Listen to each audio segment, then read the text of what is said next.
everyone. I am back in the Amberverse again because it turns out that Amber has told a fifth version of the Rarity Story in her new, I guess, on January 1st in her Lol Cow Bus premiere episode. And of course, as someone who is tracking with various charts all of the versions of these Rarity stories about how her cat Rarity went missing, and the inconsistencies among them, of course, I had to add that to the chart. So there will be a chart, but I want to give you all of the evidence. I will show you the chart, and then we'll talk about my theories. So, first of all, I want to say that one of the things that also came up in this episode, as well as the fifth version of the story, was Amberlynn's theory about why people are confused about her story and the, contradictions in it. And basically, she just says that they're confused because she said that she left the door open when Rarity got out at the beginning, and then she later said that her girlfriend Emily left the door open. And she says that that is the problem. That is why people believe she's being inconsistent.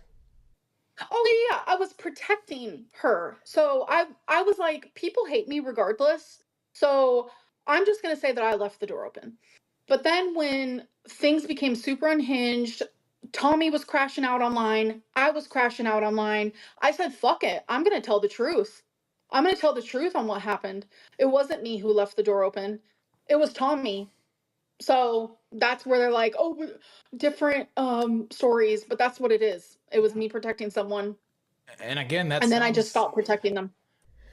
So, you know, part of what I want to do with this today, besides just going over the fifth version of the story, is show where the inconsistencies actually are, and that the difference between it being her who left the door open and Emily who left the door open is not comprehensive of what actually happened. Let's go ahead and look at the tape of the fifth version of Rarity's going missing. We were in a very toxic relationship, and I'm telling you, we got into a verbally crazy fight. And it was like 5 a.m. She ends up leaving through the back door, and she left the back door open. I'm telling you, it was like this, like the tiniest little area. And it was like 2 hours later, I felt a cold breeze. I went to look, and I was like, oh my God. The first thing I thought of was like, did one of the cats get out? That was like my first initial, and I was like, nah, there's no way, So I end up falling asleep at like 7 a.m. She ends up going to work. I wake up a long time later, and I'm just going about my normal day. She had a few cats, I had my pets, blah blah blah. I'm just, there's so many pets everywhere. I'm just like not really, but then I'm like, where's Rarity? That's when I text my girlfriend at the time, and I'm like, I can't find Rarity like anywhere. All right, so there's that, and then I'll walk through it with the chart that has all the other versions on it. When I show you the chart, you might notice that it's actually a little bit different from last time. That's because I actually noticed when I went back through all of the clips, something that I had missed earlier. And that is that in the, I believe, second version, like the very first version of the story that she told, in which Emily was the one who had left the door open. Actually, in that story, she says that it wasn't until the next day that she noticed that the cat was missing. I'll insert a little clip here so you can see what I'm talking about. I felt the cold breeze. Okay. In my brain, I was thinking, like, it was just a lot. It was just a lot. In my brain, I was thinking, there's no way Rarity got out. We're good. It's like one of them things. Like, Tommy's house is huge. Cats went everywhere. I was thinking Rarity didn't even notice. But it was the next day when I was like, something really just does not seem right. I haven't seen Rarity all day.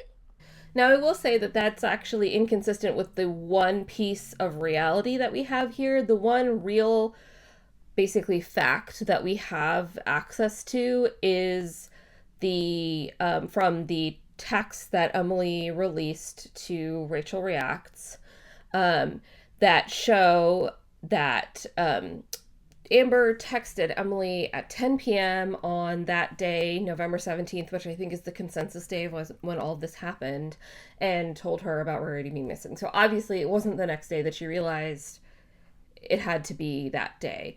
I'm not sure exactly why this inconsistency exists, but I felt like I had to note it, just because that's what the record shows. I think maybe it has something to do with the fact that at some point she's told us that, oh, well, when I go to sleep and wake up, even if I go to sleep in the middle of the day and wake up in the evening, to me, it's the next day. So some kind of confusion like that. But frankly, the fact that she's confused about that, again, plays into the whole inconsistency in the first place and why people doubt her stories. All right, with that noted, let's go ahead and go into the chart. All right, so here you can see all the versions before. You can see that change that I made in version 2. So you can see, so this version 5, which you've just watched the clip of, it's consistent with some parts of the previous versions, but actually very different in other ways. So basically what I've pulled out of it is that Amber and Emily get in a fight at 5 a.m. in the morning. At this point, Emily leaves the door open. In this version, in some of the other versions, Amber doesn't notice it because she's not, near the door, or Amber notices right away, or very soon after. But in this version, she notices it at some point, presumably after Emily leaves for work, which raises some questions unto itself. But she notices that the door is open. And then she goes to sleep. So she notices that the door is open and she thinks, maybe did the cats get out? Or did any of the animals get out? And then she says, nah, and she goes to sleep for hours, presumably, because she says it was a long time later. And then she wakes up in the evening and notices that Rarity's missing, and that is the point at which she texts Emily, which is pretty consistent. I've put it here at the evening instead of 10 p.m. just because, she's not super specific. I don't know if I'm being totally consistent here. Obviously, I have this other one at 10 p.m. when I don't think she set a specific time in version 3 either, but just to make it sequential. So anyway, here you have the 5 versions that we have at this point. Now, I looked at those and I made that whole chart and I did all that. And I said, this is getting to be too much, right? There's so many versions at this point that it's hard to keep straight. It's hard to know what's even important about any of them, where the contradictions lie in the first place. So I solved this problem by making another chart, which I'll show you now, which I'm calling my key events chart. So as you can see, basically, I broke down the stories into the key events that are moving the story along, I guess the key elements of the story. So the door being left open in the first place, Amber, quote unquote, feeling the cold breeze, and Amber noticing that Rarity is missing. Those two things don't always go together. And then Amber texting Emily. So one thing you'll notice is that the door being left open is the time is consistent across all versions. So the door is left open by Amber or Emily, but it's always at 5 a.m. after that fight. In version 4, I will say that there's an implication that Emily may have gone out, come back in, and closed the door, because in version 4, she doesn't talk about the cold breeze. But I guess it's possible that Emily left the door open twice in a row. So that's a pretty confusing version, to be honest. But the things that are inconsistent are when she, quote unquote, feels a cold breeze and when she notices that Rarity's missing. And they're very inconsistent, right? So in her first version of the story, she notices a cold breeze basically right after she leaves the door open, or 20 minutes after she leaves the door open. She's sitting at the kitchen table, which is close to that door. She feels a cold breeze and, she just knows that Rarity is missing. And then In the second version, the first version where she starts to blame Emily for the door being open, she notices the cold breeze when she is waiting for Emily to get off from work, which is must be in the evening, right? Emily left for work at 7. I don't know how long of a shift she's working. She could be working an 8-hour shift, a 10-hour, 12-hour shift, but sometime in the evening. And that's when she's sitting at the table waiting for Emily to get home and she notices the cold breeze. And then in version 5, she notices it 2 hours after the initial fight when the door was presumably left open. So, was the door open for 20 minutes? Was it open all day? Was it open for 2 hours? I feel like this is a big problem for the story. And of course, the other part that is inconsistent is when Amber notices that Rarity is missing. So again, the first version of the story, she notices it right. What she feels the cold breeze and notices it at the same time. Basically, she puts two and two together. In that version 2, she says the next day was when she noticed that Rarity is missing. Again, I noted this earlier. That seems really out of place and weird because we know that she texted Emily that same day. And then in version 3, it was also in the evening that she noticed that Rarity was like not coming up from the basement or whatever, and then texts Emily. However, in version 4, she notices that Rarity is missing right after Emily leaves for work. And the way she times this is pretty precise in that telling, where basically she says they were fighting at 5 a.m. Emily went outside for 20 minutes and left the door open. Emily came back inside, stayed for 40 minutes, presumably preparing for work, and then left again. And then at the point at which she left again was when Amber noticed that she couldn't find Rarity. So that's early in the morning. In version 5, I guess, there's a huge gap between her feeling the cold breeze, knowing the door had been open, and noticing that Rarity is missing. So she knows the door was open at 7 a.m., but she goes to sleep all day and then notices that Rarity is missing in the evening. All right, so hopefully that was helpful to point out the main inconsistencies that I am seeing in this story.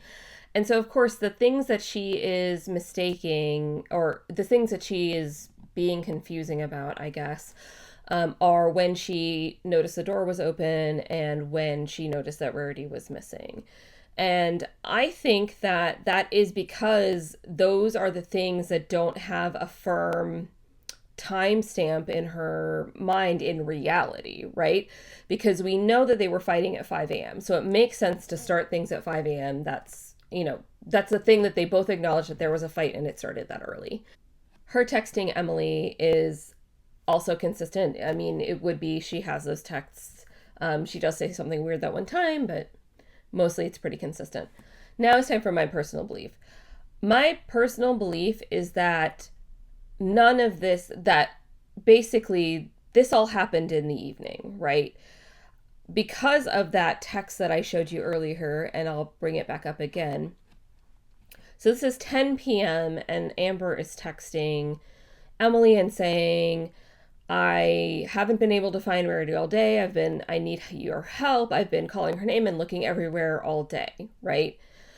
However, this is the first time in that day that this is even mentioned, right? We've seen from Rachel's video all of the texts that happened, or most of the texts that happened over the course of that day, and this is the first time this comes up, right?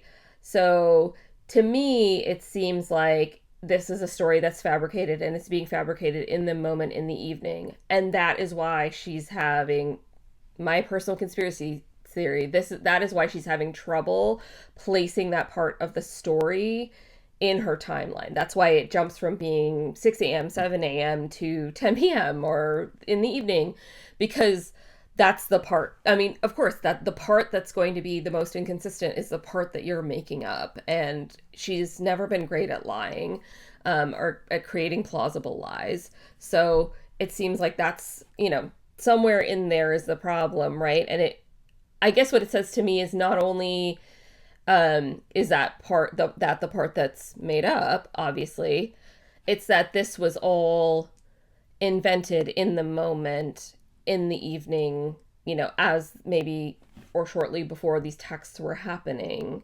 And it was an invention of the moment, of some kind. Now, I don't know what to make of that in terms of the intentionality of her potentially letting Rarity out, on purpose in order to stay longer at Emily's house. Unfortunately, I truly think we will probably never know unless somehow she, I don't know, decides to confess about it someday. But I do think that demonstrating those inconsistencies is important, and I think in my personal opinion, it shows you where the problem lies, like where the where she's making up stuff, and basically it's the substance of the story that seems to be contradicting itself and being made up on the spot kind of each time a little bit differently. And frankly, if she had known that Rarity was missing earlier, if she really had figured it out at in the morning sometime, then she I assume it would have been brought up in those text messages, because she kind of was looking in the text messages. It seems to me that she was looking for some kind of emotional connection, some reason, right? And then she only found it later. And you can see in that same text that she's asking for Emily's help, right? She's trying to get Emily to come home. She wants Emily's help. She wants Emily to sympathize with her, to come and comfort her. And she's been wanting that the whole day, right? Because they've just had a fight. And yet this event that she says she's been looking for Rarity all day, this only gets mentioned at 10 p.m. Anyway, I hope that you enjoyed this and found it helpful, possibly. If she comes out with yet another version of the story, I will update everything again. The chart is getting out of control, so I'm gonna have to figure out something else there. But yeah, I will continue tracking this, and maybe you'll hear from me again, because it doesn't seem like she's going to stop talking about it.